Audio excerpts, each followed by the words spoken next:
Welcome to another episode of Power Bourbon. And really, this is the first official video we are recording in 2025. We had a little bit of a break. It was nice. Caught up with some family. Did you catch up with family there, Chuck? I did. Yep. All right. Had a little travel. Nice. And then we got snowed in like crazy here in Louisville, and I have not left the house in a day. I What have was it, shoveled the like driveway. an inch? No, it was like 14 inches and a half an inch to three-quarters of an inch of ice. And it's currently snowing right now. I don't understand what happened. This reminds me of my childhood in Illinois. It's wonderful, except for the sheet of ice that then makes the snow completely a pain in the butt to play in. But I'm just thinking getting snowed in, don't have to go to work with your bourbon collection. yeah, yes, the please. problem is my terrorist that we have to entertain. AKA your daughter. Yes, that would also be my daughter.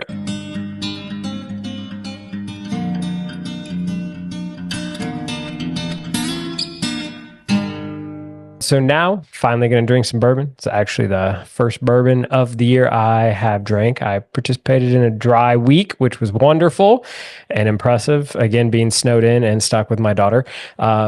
But the best way to start any year for us is to drink Barrell New Year. So this is going to be, big surprise, Barrell New Year 2025. It comes in at 112.1 proof. Pretty pictures. And then the crazy thing, and that's why we're going to have a picture, is all of this crazy information on the back. So bear with us. I'm just going to go to the States. Are you really going to? Oh, I was going to say, Yeah. There's 18 whiskeys in this thing. Yeah. You're going to read them all? No, I'm just going to say the states. I'm not even going to go with all the age statements and everything like that. So we got Indiana, Kentucky, Tennessee, Wyoming, New York, Texas, Ohio, and Maryland. And it looks like the youngest I am seeing is 5 year and the oldest is 15. So huge blend, yeah. All types of crazy stuff. Maybe it's good, maybe it's not. I mean, it's Barrell. They blend amazing stuff and it's always good. Let's just see if it's great. I don't know. Let's do it. Yeah, normally this is either our last pour of 2025, of the previous year, or the first. So here we're doing it in the new year. Yeah. So cheers, happy New Year. Yeah. And once again, Barrell, thank you so much for sending the bottle. Greatly appreciate it. I mean, I would go buy a New Year batch anyway. I think it's a fun vertical to have. I have it. I do have the full vertical going back to 2017. So nice. I mean, right away on the nose, I'm getting some citrus, like orange peel to me. A little bit of caramel. I also get a little bit of a baked bread note with a hint of cinnamon. Yeah, it's definitely a very fruity nose, which is very nice. And I would say orange is the predominant note. But then there's that like barrel char, a little bit of doughiness in there, and I'd say a little bit of smoke I get, which is nice. You get a little bit of underlying oak, yeah. Maybe not. I'm not picking up as much of the smokier oak that you are. Mm-hmm. Very complex, very delightful nose, and not over in your face punchy. It's one that you can just like sit there and smell, and like we're doing, try to pick out all the little subtle flavors. Yes, I really like that citrus. I mean, it's doesn't hit you with. Yeah, I think like particularly orange is not a super common note, so it's a little bit different there. Probably coming from some of those other states that we don't visit as often as Tennessee and Kentucky. Mm-hmm. All right, so at least for me on the palate, the citrus comes through, but to me, it's a limoncello note, and it's freaking amazing. I guess what you mean. I think limoncello gives you like that little bit of like a spice, clove spice, or baking spices, and like that's what I was getting right away on the palate. It's viscous, it coats well, powerful. There's a lot to look for there.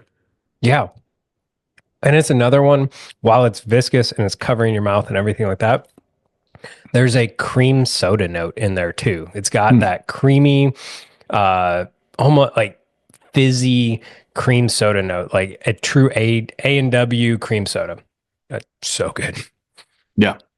But then as that sweetness kind of leaves in the palate. I mean, you get, and maybe this is what you're meaning by that fizz almost. It's like it's almost got like a little bit of that bite of a carbonation where it Mm-hmm. leaves and like your tongue's still tingling a little bit.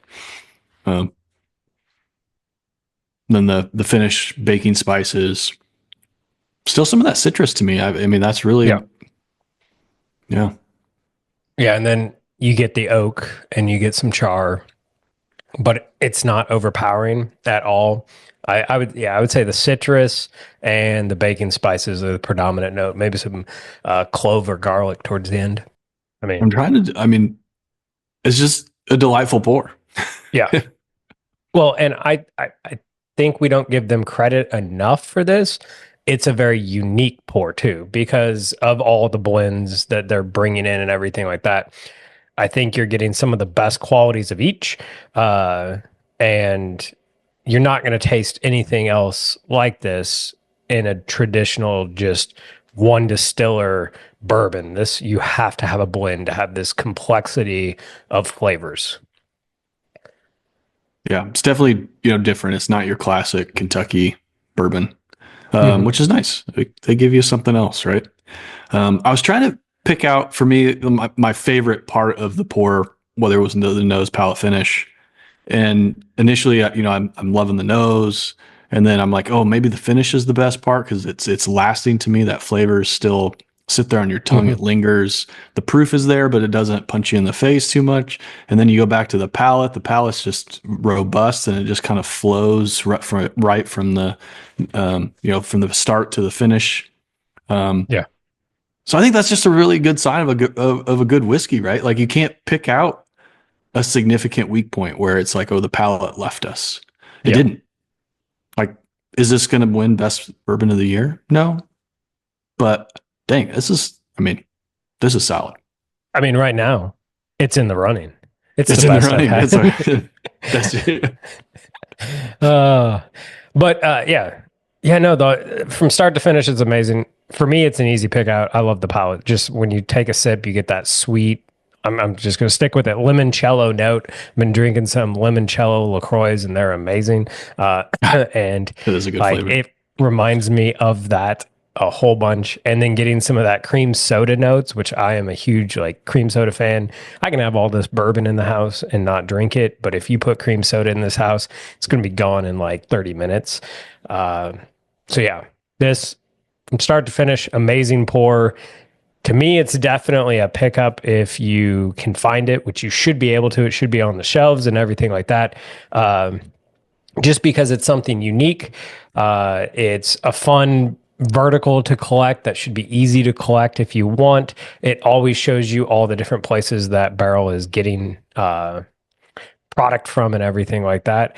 And I mean, it's good. You're not going to be disappointed paying the $80 entry fee to get this bottle for me. Yeah, that's what I was like, don't leave the value Mhm. proposition off the table here. I think the quality of the whiskey for the value, like this is great value, as most of the barrel products are. I even go back to the nose, and I was finding a note that almost reminds me of like the cinnamon in an Amburana. Like it's not as robust as most of those Amburana, but it's like I get some of that like cinnamon sweet, almost an artificial sweet note, which is again unique, and the whiskey continues to show you these layers, I guess. And well, Yeah. I guess there's 18 layers, but we haven't found them all yet. I was a little concerned initially, maybe a little bit on the you picked up a little bit of a grainy or a dough note, but it's to me it ends up being more like a baked graham cracker, and that's Mhm. the palate and the finish don't show that at all to me, which is really nice. So Yeah. maybe I'd say this is a crescendo to me. The nose is great, but I think the best part is the end. Yeah. So this is a buy. I'm happy to have this to continue the vertical. Oh yeah. Yeah, this is once again another great product by them, and just unique because of all the different distilleries. So once again, Barrel keeps doing amazing stuff. I really hope they keep putting out amazing and great product. We will continue to buy their stuff. I think the way the whiskey community has trended and everything like that, as far as right around that $60 to $80 price point is your sweet spot of really, really good bourbon. And it makes it hard to go over the 100. I think in that category, one of the brands that just stands out and just always is delivering really good stuff is Barrell. And can't say enough good things about them.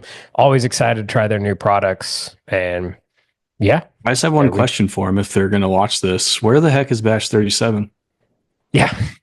Well, when we talked to them, they said they were going to limit to like 2, maybe 3 batch releases a year now. So they're slowing that down. So I think did they even have 2 last year? Yeah, they had 35 and 36, I thought, was last year. Okay. I thought 35 was previous, but I don't think so. Might have been wrong. I don't know. Could be wrong. So, I mean, at least 37 should be coming out this year. So I'm pretty excited about that. I mean, that'll definitely be like you talk about, like, what are your must buys? And maybe we should do a video on that at some point in time. What are the must buys of 2025? I mean, spoiler alert, Batch 37 is one of those for both of us. So, yeah. So hopefully you had a great holiday. Hopefully you guys all had a wonderful New Year's, everything like that. Only good things coming, all that fun stuff. And with that, cheers, and we'll see you next time. Happy New Year. Stay neat.